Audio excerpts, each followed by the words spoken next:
Raise your hand if you've ever been in a situationship before. You don't know where it's going. You don't know what's happening. You don't know where it's leading, but you just know you're in a situation. You wake up, you're in that same situation. Next day goes by, you're in that same situation. Will you ever get clarity? Maybe one day you'll get clarity from your situationship, but for now you're stuck in that same situationship.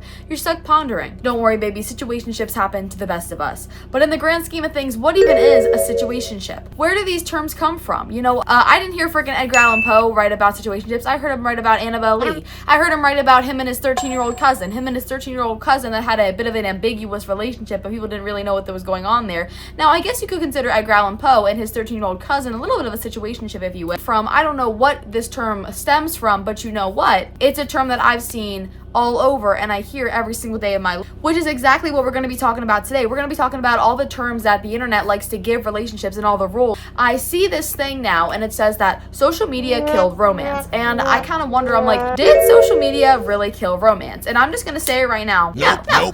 I don't think social media killed romance. In fact, I don't think that social media has ever killed romance. I don't think social media ever will kill romance. But that's because we put so many terms to things that really don't need terms, and we put so many rules to things that don't really need rules, which then just makes people get in their head and makes them ponder their relationship. So at the end of the day, did social media kill romance? No, but it makes things more difficult because we like to add rules to absolutely everything. But before we dive deep into that, I just want to introduce myself. My name is Julie, or they call me Kitten, and a fun fact about me is that I've been in every single situation ever. So if you ever need help with your situationship, feel free to reach out to me, text me, DM me, talk to me, call me. My number is 69676767, and we can talk about your relationship and what's happening there, and I will give you advice. I will literally give you free, by the way. Like, I'm not going to give you advice for free because I kind of have to make money. Mommy's got to pay for gas, you know, and I'll help you with your situation if you want me to help with your situation. But what we're going to be doing today is we're going to be looking at these terms that the internet gives romance. And we're going to say, did it really kill romance, or did it just make unnecessary rules that get in people's heads? Now, I think it made unnecessary rules that get in people's heads, but let's take a little gander. So, come on, let's talk about romance. Did social media kill romance? I don't know. Maybe. Now, the main thing I see with social media killed romance is when people use terms like situationship or a talking stage. And if you don't know what a situationship is a romantic or sexual relationship that is not considered formal or established. So basically, a situationship is kind of just when you're stuck in a situation with someone. Do you know what I mean? You guys are talking to each other, but nothing is happening and you don't know if a relationship is going to happen. So this was a term that was founded on the internet, okay? And it's kind of just been something that's always, I just see it everywhere now. Like, I just see situationship all over. You know, you try to say anything and it's just situationship. I can't lie, my face is actually freaking, it looks amazing today, by the way. Sorry, I just look really good today. I just want to share that out there. But I see this everywhere. I see situationship everywhere. And I feel like this term, again, gets in people, oh my gosh, I'm going through a situationship. And then it kind of like freaks them out, you know? And it's like, but then it's like, do we really need a term for this? Like, do we really need? No, I really feel like we don't. And I feel like it just puts unnecessary bars on romance and romantic relationships. Now we're going to look at some videos that I found about more terms that I think we should discuss. You are under spells, people. If you don't know what WYLL means, it means what you look like. And this is a term that comes from Snapchat, and basically when like you add someone on Snapchat, it's like YWL, it's like, what do you look like? And you just send someone a picture of your face, and by that they kind of decide like, oh my gosh, like, do I want to keep snapping you or do I want to just kick you to the curb? Now, how many times have I been on Snapchat and someone said YWLL, and you know, I YWLL, and then they just said add you? Yeah, that's humbling. Not like I care at all, but just a little humbling, if you will. But again, it's social media kind of putting these like little aspects on romance, and it's like, who really cares? Like, YWL, like, what do you look like? Like, I feel like it kind of like changes perspectives, you know? It's like, I think it kind of brings romance to be a little bit more, I guess it's a little bit more conceited because it only cares about what someone looks like. Like, YWL, like, what do you look like? Like, not about your personality or anything, it's just about what your face is, which I feel like there's so much more to someone than what their face. And then also there's the 3-month rule, which is like, you'll make up your mind about someone in 3 months. It's like 3 weeks, 3 days to tell you like someone, 3 weeks to know it's romantic or something, and then like 3 months to know if it is gonna go anywhere, which I just feel like that just puts unnecessary boxes for people. Again, I feel like all of these terms kind of just put people in boxes, which is like, you can't do that when it comes to stuff like this because there are so many different things and there's so many different ideas that people have forever. And there's also other terms like bop, which when you're talking to a bop and she's genuinely the most understanding, hilarious, smartest, and beautiful woman you ever met, but her past some crazy-ish. So calling someone a bop is basically calling them like a whore or like a hoe. And I see a lot of these on my For You page that are like, oh, when the bop actually has a good soul and she's not just, and the reason that people say this is because they think in their mind that she's only there for one thing. She's only there for like a certain aspect of romance. And it shocks people that someone would actually have a soul.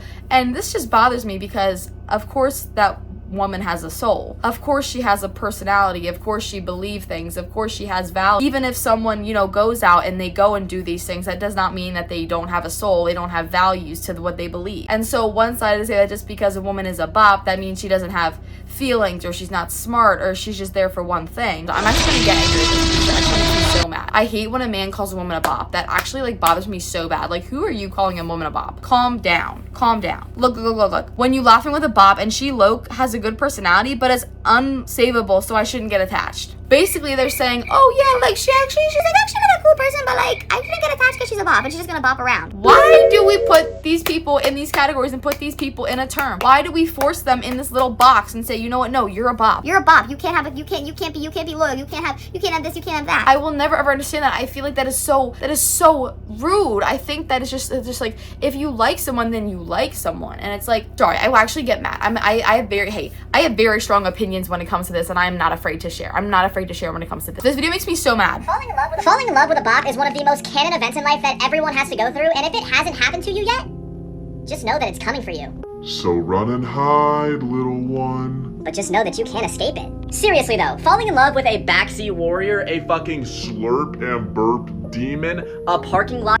This might be the most like misogynistic thing I've ever seen in my whole entire life. Do people like why I'm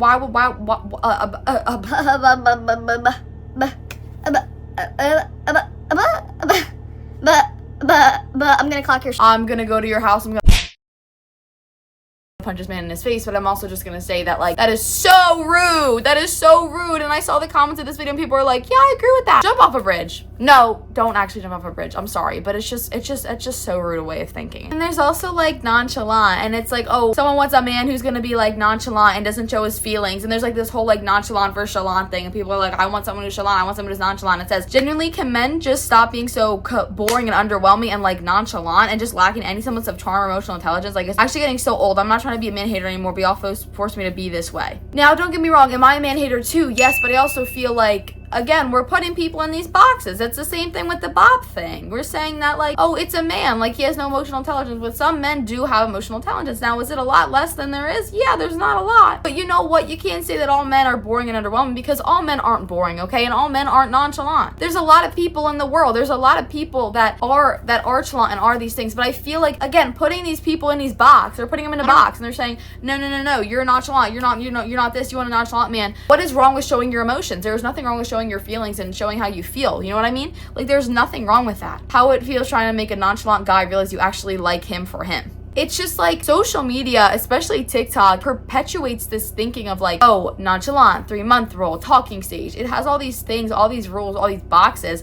Or like experiencing this, you think that you have to stay in this box when like no one is telling you what you do and what you don't have to do. You can do whatever you want to do. You know, social media is just there, but you don't have to follow what these rules of these people are saying. And then we have things like sneaky links, which is just when you get with someone just because you want to just do something with them. You want to just cuddle. You want to just cuddle with them. A little cuddle. Do people with sneaky links not actually just catch feelings? No offense, but how do you just kiss someone, see them naked, do the most intimate things a person can do and not catch feelings? Just have your life as it is. Do you not grow attached? Guys, this is so complicated. Having a good day, but then remembering I have to be just sneaky links so I can have just a little bit of him. This makes me so sad. Because it's just like, they're just there for one thing, and that's it. And that's all the person wants them for, which is like, someone is so much more than... Okay, here are the 3 secrets to keeping him attached while you guys are just doing that little yippity yap stage, okay? I don't know why this is just like so dystopian to me. I just feel like this is such a weird thing to be like, ways to keep them attached, ways to keep them talking to you, ways to do this, ways to do that. There are no ways. There are no rules. There are no rules. There are no rules to anything in life, but yet we feel the need to put things in a box. I keep saying put them in a box. See, we feel the need to put them in a circle. And go round and round and round. We feel the need to put things in a circle, but they don't have to go in that circle. away from them. Women, we want to dig in, okay? We're anxious attachment. That's not true. I know a lot of women that are definitely avoiding attachment. I know a lot of women that are not attaching at all. They don't attach to anything. Trigger us, okay? Because men love to trigger women during the talking stage. I just feel like this is so dystopian because it tells people to do something that maybe they don't want to do. Dude, I just think it's stupid. And I do feel like social media does get in people's heads and it makes them think these things that just really aren't true. If you want to double text someone, double text them. Who cares? If you want to call them, call them. If you don't want to call them, don't call them. If you want to do something, then do it. But it's just so silly when we put something in this category and we say, you have to do it this way, you have to do it that way. So you know what? I'm going to show you my favorite video.